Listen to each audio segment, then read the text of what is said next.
Сәлем достар. Қазақстан Республикасының президенті Қасым-Жомарт Кемелұлы Тоқаев туралы бір білсе бір білмейді. Ал біз бүгін сол президентіміз туралы айтамыз. Кеттік. Видеоға кеттік.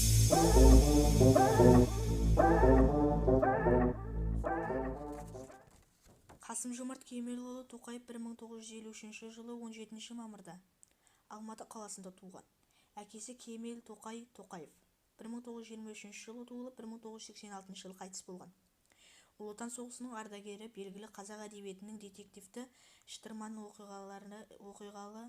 оқиғалы жанрының негізін қалаушы. Шешесі Тұрар Шапарбаева 1931-2000 жылдар аралығында өмір сүрген. Алматы шет тілдер педагогикалық институтында қызмет еткен. Қасым-Жомарт Кемелұлы Тоқаев 1975 жылы Мәскеу мемлекеттік халықаралық қатынастар институтын бітірген. КСР-ның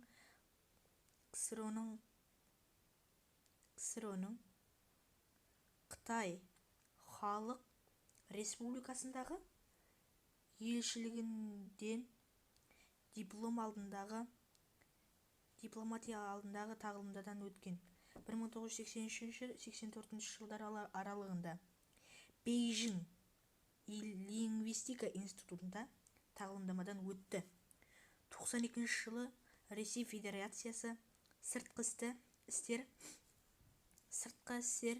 1992 жылы Ресей Федерациясы сыртқы істер министрлігінің дипломатиялық академиясын тамамдады.